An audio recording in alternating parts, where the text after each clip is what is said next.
продолжаем серию передач у редакционного камина газеты «Фармацевтический вестник». Сегодня мы в гостях у ресторана Goodman Steakhouse на Профсоюзной 45. А у нас в гостях генеральный директор, основатель и совладелец компании SoloFarm Олег Жеребцов. Добрый день. Здравствуйте, Герман. И также в студии Сергей Рякин, обозреватель газеты «Фармацевтический вестник». Добрый день. Вот ваша компания была создана в 2010 году. За это время прошел огромный путь, SoloFarm стал известной компанией. Вот для вас какие главные события были за весь этот период? Ну и особенно, конечно, важно за 2015 и 2016 годы.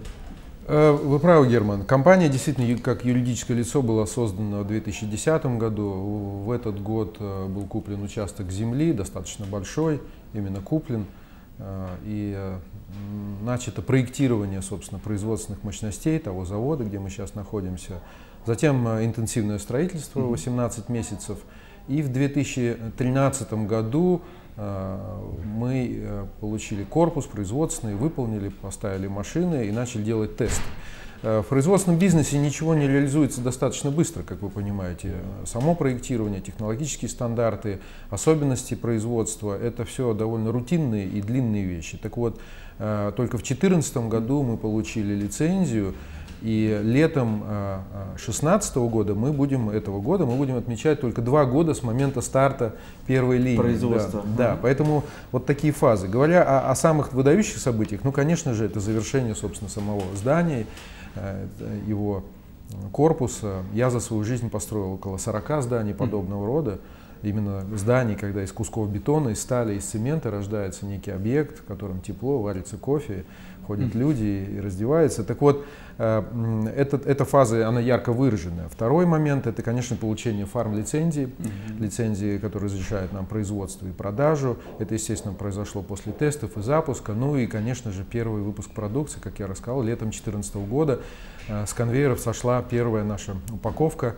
С тех пор мы сделали гигантский прорыв на госпитальный рынок, делаем вход на коммерческий рынок, там, где покупатель расстается с деньгами добровольно, это, собственно, аптечный сегмент. Компания выросла из 7 человек, которых мы начали, сейчас работает 350 человек.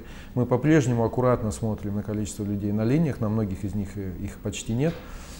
Достаточно много роботов, машин, которые позволяют нам снизить издержки, прежде всего операционные, что очень важно. Но я бы сказал, что выход в коммерческий рынок осенью 2015 года был еще одним важным событием для нас, которое мы отмечали.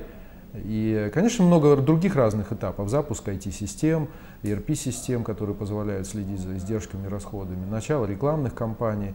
Но как компания, я думаю, которая вышла на позитивный кэшфлоу и на break-even, то есть операционно мы стали прибыльны в прошлом году, за первый год работы, я думаю, как компания мы состоялись. То есть, несмотря на кризис, получается, что вы вышли как раз на рынок в самый один из сложных периодов развития рынка, когда рост его в валютном исчислении замедлился или даже стал снижаться, в упаковках стабилизировался, в рублях чуть-чуть рос, и в этот момент вы вышли и на коммерческий, и на государственный рынок? Да, вы знаете, многие говорят, знаете, как здорово, что SoloFarm действует сейчас как российское предприятие в нынешних условиях конкуренции, сложившейся валютной политики там, и так далее, возможно, даже каких-то ограничений нас как страны взаимодействовать с внешним миром, и как здорово, что российский бизнес, производственный бизнес показывает такую динамику. На самом деле, как вы понимаете, это 5, если не 6 лет истории с момента идеи до момента реализации, и, конечно же, эти фазы никто не мог запроектировать или запланировать, предугадать 5 лет назад. Это, конечно, не было. Понятно, что производственных мощностей в России не хватает. Мы как страна импортируем лекарства, и перекос очевиден для всех, кто заходит в аптеку и кто пользуются нашими отечественными лекарствами. И я считаю, что возможностей много, они очевидны, и не только в тех секторах, в которых мы работаем, это жидкие стерильные формы, производящие по стандарту GMP, возможностей много и в мягких формах, и в онкологических лекарствах, и тем более в генно-инженерных субстанциях и производстве готовой лекарственной формы. для всех очевидны эти ниши, которые рано или поздно будут заполнены такими же компаниями, как мы. Олег, ну вот возвращаясь к истокам вашей предпринимательской деятельности, в бизнес-сообществе вы изначально были известны как создатель гипермаркетов «Лента» и сети магазинов «Норма». А как возникла сама идея прийти именно в фармацевтический бизнес? Я только что вышел с аэропорта и ехал к вам и стал считать, сколько же лет я занимаюсь бизнесом. С тех пор, как легальный бизнес в этой стране был разрешен в 1988 году, наверное, прошло уже 28 лет, так или иначе, моего бизнес-предпринимательства или той частной деятельности, бизнес, которая была разрешена нам в конце 80-х годов. Так вот, за эти 28 лет у меня был и радиобизнес, и бизнес был производства колбасных изделий, мясных изделий. И, конечно же, большую часть времени я отдал торговле, логистике. Компания «Лента», которую я создал, имея 2 грузчиков, бухгалтера и помощника.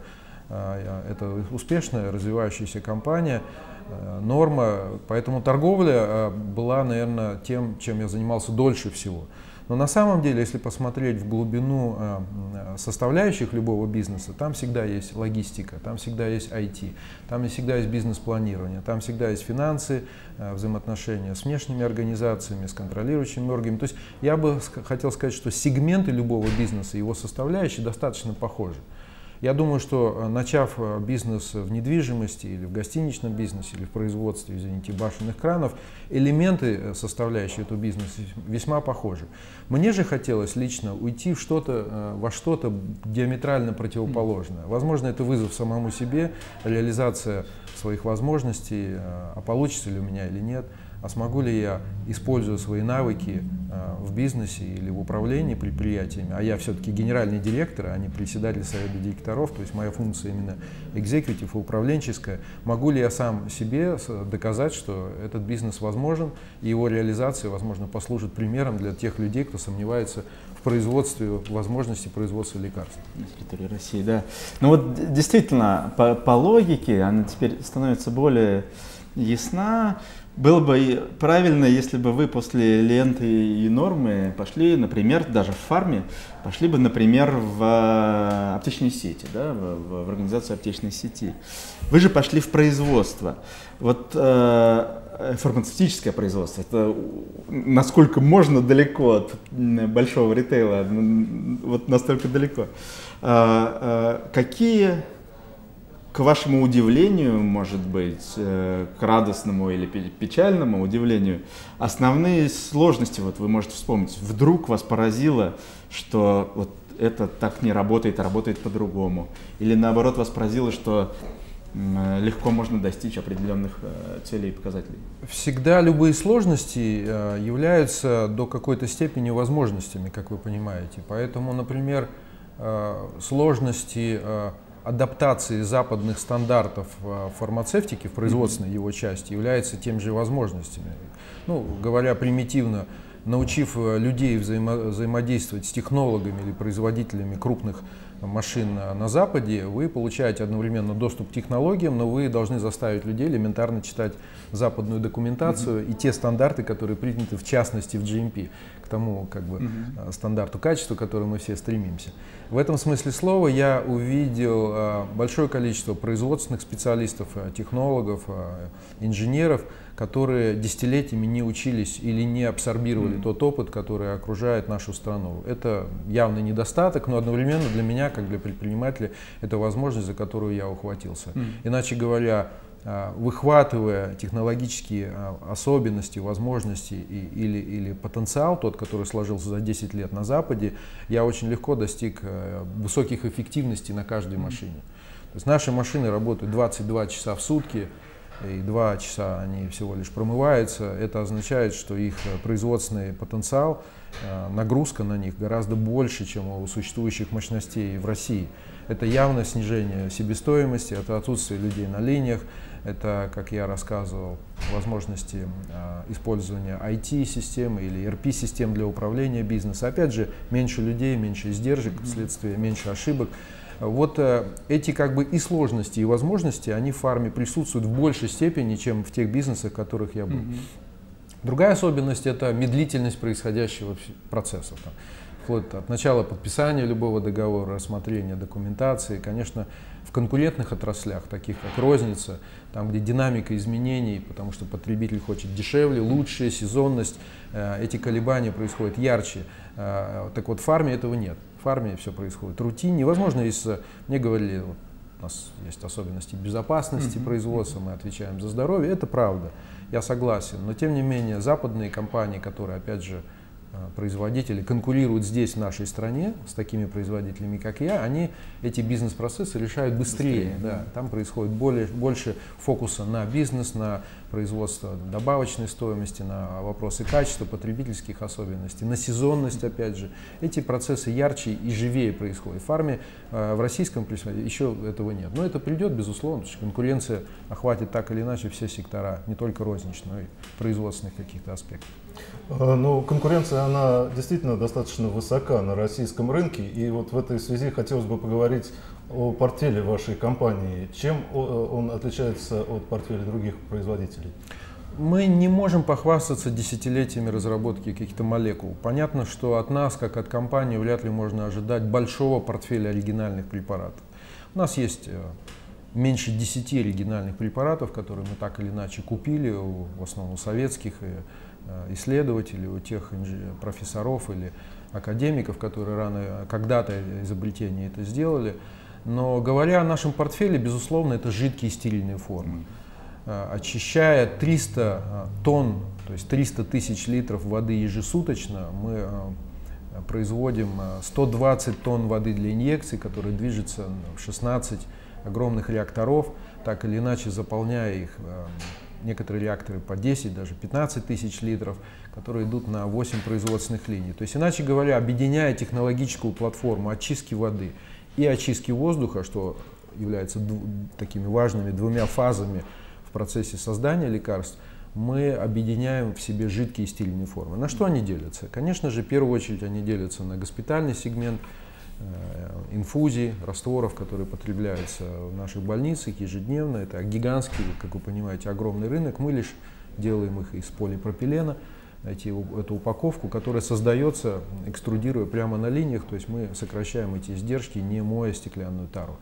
Второй важный аспект – это инъекции. И в первый год работы, Герман, в 2015 год, который закончился, мы получили первое место по физическому объему производства ампул, инъекций по технологии Blow-Fill Seal. Эти ампулы не режутся, они пластиковые, они ломаются достаточно легко, никто не травмируется, они легки в транспортировке, экологически чистые и безопасные. Так вот, в первый год мы получили первое место, к своему удивлению, имея те производственные мощности. Естественно, объединяя дальше платформу или технологический какой-то портфель жидких стерильных форм, мы двигаемся в офтальмологию. Это 27 препаратов в офтальмологии, от глаукомы, катаракты до аллергии и антибиотиков. Мы закрываем 60% российского рынка своими производственными существующими мощностями, которые мы, конечно же, не оставим в этом виде, мы будем их наращивать и увеличивать.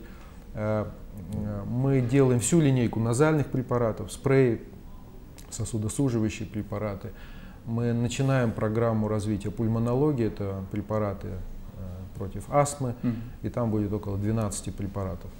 Поэтому наш портфель на данный момент это около 92 препаратов, которые мы рассчитываем будет увеличиваться примерно на 40 препаратов каждый год, что вызывает серьезную нагрузку на отдел разработки, регистрации и всех участников процесса R&D. Поэтому в основном это, конечно же, дженерики, но дженерики известного ряда, доказанных, клин-исследования, по которым давным-давно пройдены. А вот интересно, Олег, вот, ну, я так понимаю, что когда-то зародилась вот эта грамотная идея идти не просто в самые простейшие дженерики там, твердых форм, которых производственных мощностей которых в России переизбыток, а пойти именно вот в относительно специальную, специализированную технологию, видимо, из соображений того, что там в тот момент была, может быть, ниже конкуренции, сложнее за вами гнаться, копировать вас и так далее. И сейчас вы портфель дополняете. Это все люди. Вот у меня две части вопроса. Первое – это вас кто-то надоумил именно, или это была какая-то разработка пойти именно вот в такой технологический формат, в жидкие стерильные формы, в современные, продвинутые, условно говоря, носители, капсулы, флаконы, и это было какое-то внешнее исследование, или ваши сотрудники, или вообще просто, собственно, ваша идея? И сейчас вот эти люди, которые по несколько десятков препаратов в год должны выдавать в виде сначала идеи, потом регистрации, потом технологического их отработки технологии и запуска. Это опять же, это какой-то внешний коллектив или это внутренний? Нет, это я начну с второго вопроса, который вы задали. Мы, конечно же, работаем с людьми, находящимися внутри прежде всего. Мы, как мне кажется, имеем одну из лучших атмосфер в коллективе. Коллектив, который создан за эти годы, это 350 человек, имеет широкую географическую какую-то направленность. Мы берем людей с разных, не то что даже там областей, с разных стран.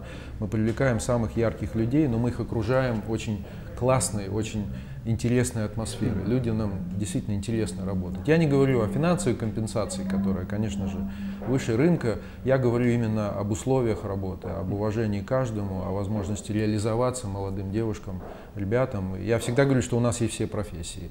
Есть и пневматика, и гидравлика, и электроника, и IT, и маркетинг, и продажи, и разработки, и химики, и микробиологи. Все профессии. И студенты, которые к нам приходят, а за прошлый год к нам пришло около 2000 студентов со всех вузов страны, приезжают даже с Западной Европы. Я говорю, что работу можно найти каждому. Именно работа с внешним ресурсами, человеческими ресурсами, это важная часть работы. Отдел персонала действительно у нас на высоте, мы в целом пропагандируем эту идею. А говоря о рынках, о том, куда двигаться, изначально это была моя идея — упаковывать лекарства в пластиковую тару и делать операционный процесс дешевым. Я вообще фанат издержек. Я очень люблю считать миллиметры, копейки, мне это очень нравится. Я лезу в те ниши, которые обычно людям не свойственно залезать. Они как-то говорят, они крупными мазками. Да, крупное, дорогое. Мне не лень считать миллиметры. И если в конечном итоге операционная модель бизнеса создаст условия для самого дешевого продукта, то в конечном итоге вы можете получить первое место на рынке в тех сферах, где это возможно. Поэтому «Лента», мой проект, который многие знают, именно создан как лучшая операционная модель движения товара от грузовика до холодильника. Да. Это самая дешевая модель. Здесь я пытался также использовать самые лучшие моторы, самые лучшие вентиляционные системы, самый короткий путь движения воды, воздуха, субстанций до линии, уменьшение издержек. И как мне подсказывает, эта история позволяет нам вырастить хорошую добавочную стоимость. Например, линии, которые мы ставим, это десятки миллионов изделий в год. Это лучшие линии в классе.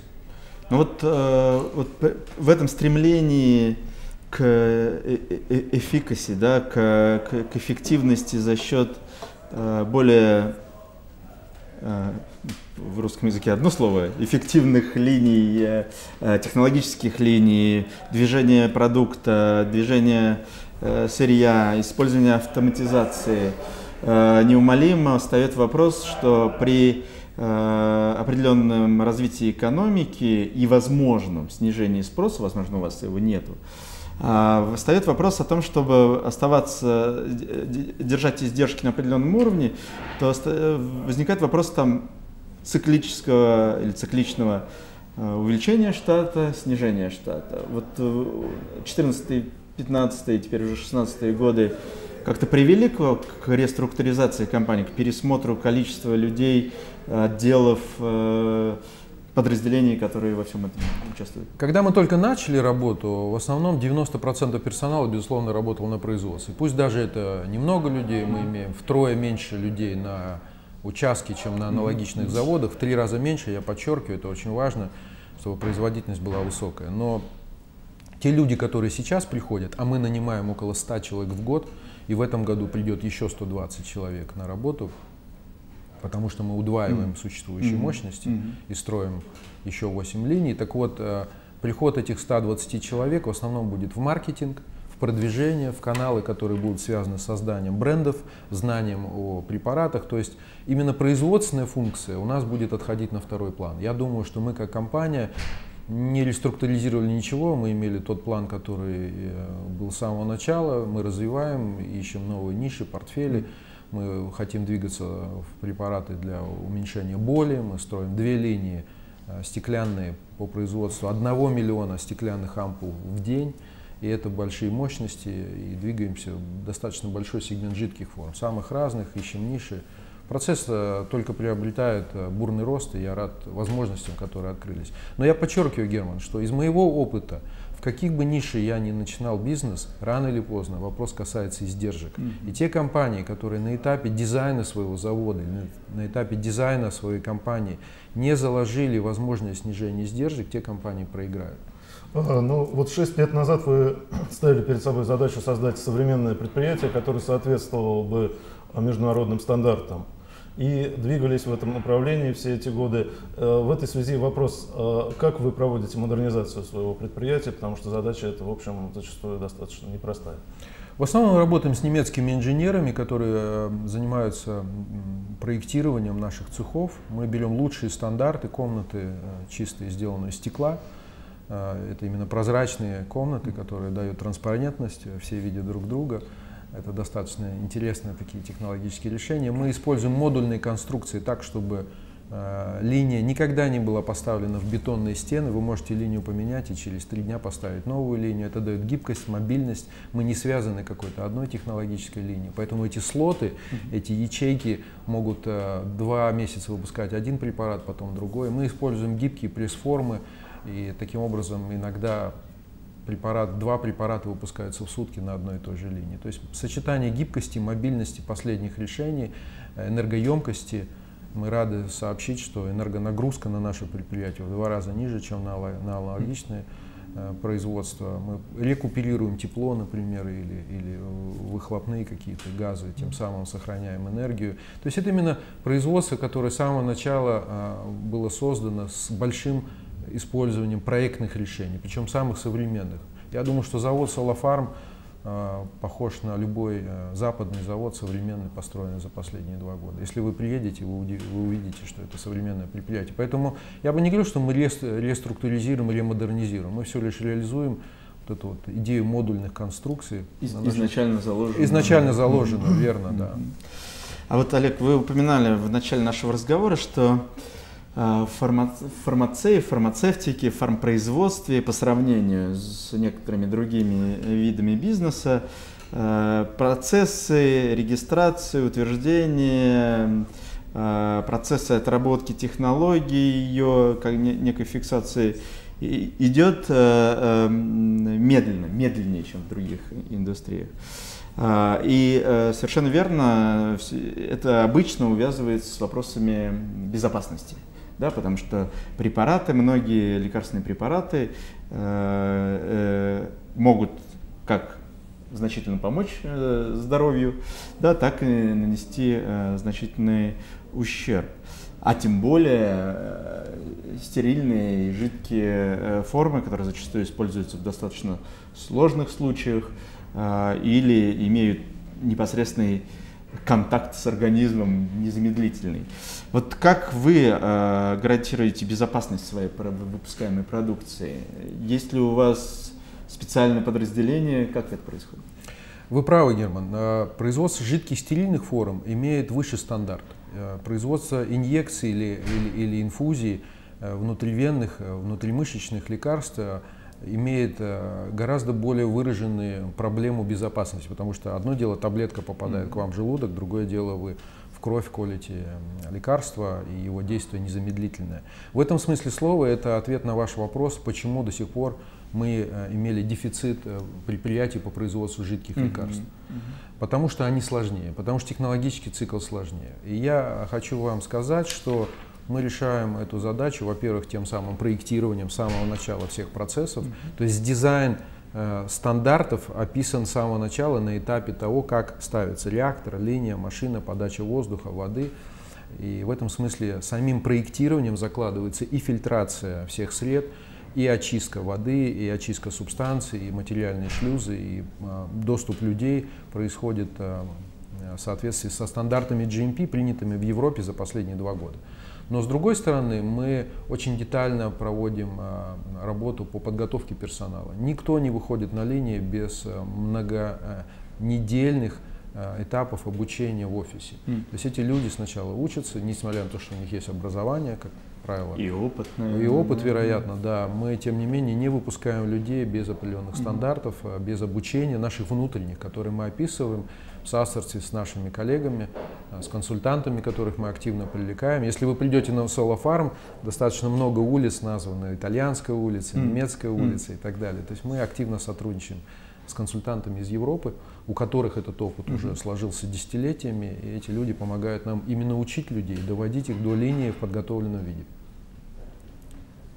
Ну, хотелось бы еще затронуть общую тему того, что сегодня достаточно сложная экономическая ситуация в стране, это ни для кого не секрет, и работать приходится непросто, приходится оптимизировать свои портфели, свои концепции изначальные. И вот как вам удается адаптироваться к непростым экономическим реалиям? В маркетинге, в коммерции что-то происходит? Вы знаете, это 4-й кризис для меня. И кто-то тут недавно пошутил, не стоит терять возможности еще одного кризиса. То есть каждый хороший кризис надо использовать на благо себе. Я очень часто видел, как в любой кризис, будь то 98-го года или 2009-2008 года, расклад сил на рынке менялся за очень короткий срок. Возможности для консолидации доли рынка, для того, чтобы повысить свою эффективность в период кризиса колоссальные. Я не хочу их упускать и в этот раз, и считаю, что кто-то смотрит на кризис как на проблему, я лишь смотрю как на возможности. Для меня кризис — это возможность произвести или доставить продукцию, сервисы, услуги дешевле, чем делают конкуренты. Тот, кто спит, или тот, кто разочарован, и тот, кто думает о том, как реструктуризировать бизнес, теряет время. На мой взгляд, нужно заниматься агрессивным входом в рынок, нужно инвестировать именно в это время. Нужно искать все возможности для того, чтобы выбросить старые машины, ненужные, с лишними издержками, и поставить новые, с тем, чтобы переформатировать маркетинг, линейку препаратов и двинуться на рынок с большими силами. Кризис нам подарил колоссальную девальвацию, давайте говорить честно. Эта девальвация привела к тому, что западные препараты становятся все дороже и дороже и дороже. Какой бы ни был итальянец, немец или француз, выпускающий на линиях препараты, его зарплата, номинированная в евро, составляет астрономическую цифру в рублях по сравнению с нашими рабочими. Как бы мы ни говорили, стоимость газа в 10 раз дешевле, чем в Германии, а электроэнергия в 6 раз дешевле, чем в Германии. Все говорят: да, производственный бизнес сложный. Вывод препаратов, работа над регистрацией, разработками, да, она сложна. Но этот кризис дарит нам возможность серьезно сократить издержки и конкурировать с теми, кто пришел на наш рынок десятилетия назад. Я имею в виду западные компании. Их ценообразование, их себестоимость в данный момент, конкретный в этот 2016 год, становится все дороже и дороже. Поэтому я призываю всех, и предпринимателей, и коллег по бизнесу, не ждать и не думать, и серьезно двигаться в эти возможности и переформатировать рынок под себя. А вот, Олег, ну это да, действительно, согласен, сейчас много открывается возможностей, особенно для российских производителей, особенно у кого технологический цикл производства таков, что 70% их себестоимости не составляет импортная субстанция. Да? Другая возможность — это то, что происходит, хотя медленнее, чем хотелось, но объединение рынков 5 стран Евроазиатского экономического союза. И многие из этих стран достаточно емкие с точки зрения потребления лекарственных средств.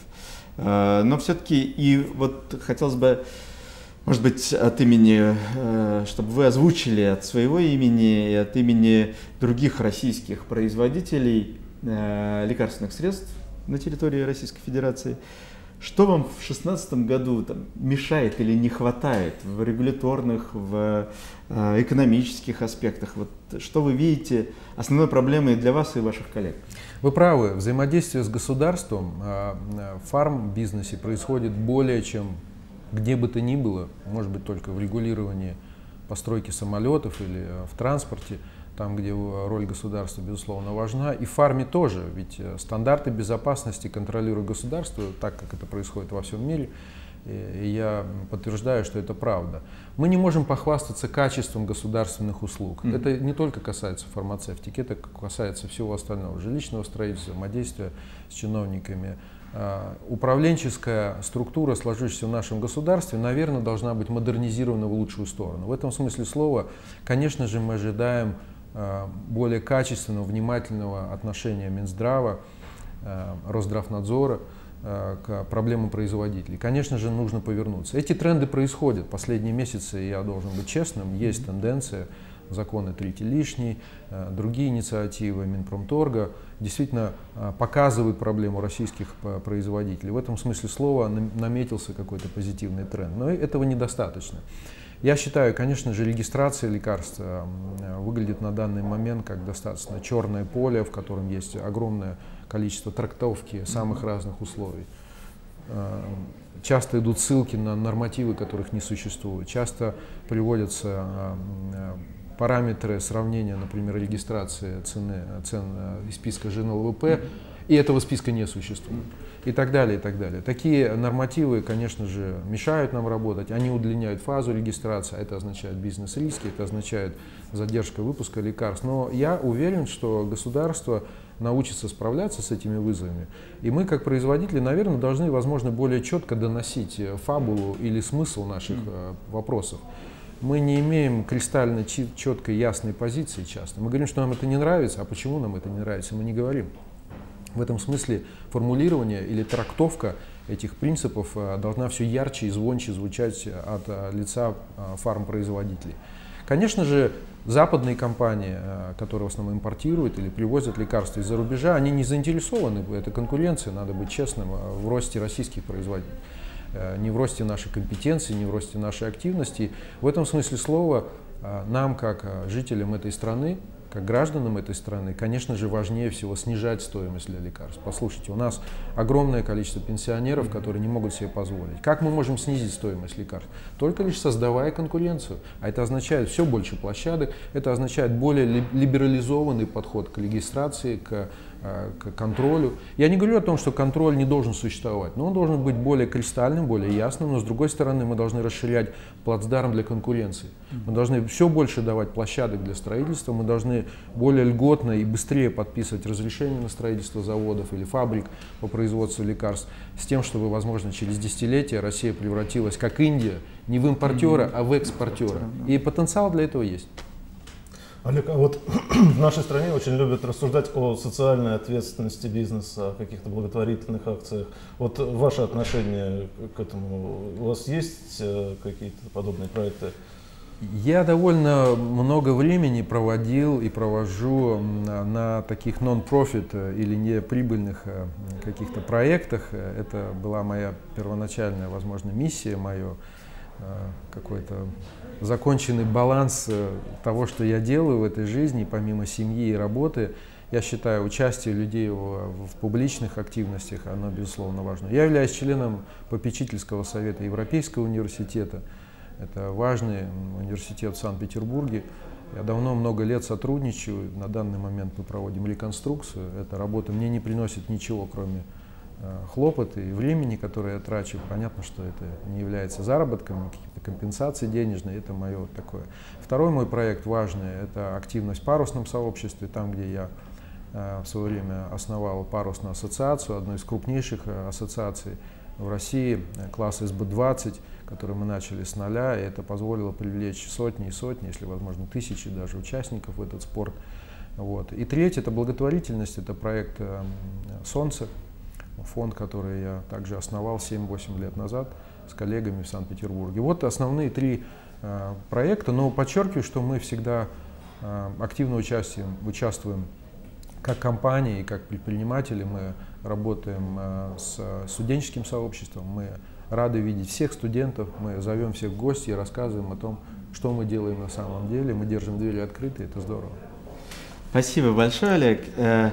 Я напомню, что у нас в студии программы «У редакционного камина» газеты «Фармацевтический вестник» был основатель и генеральный директор компании «Солофарм» из Санкт-Петербурга Олег Жеребцов, Сергей Рякин и я, Герман Иноземцев. Увидимся в следующий раз. Спасибо Всего большое. хорошего. До свидания. Спасибо.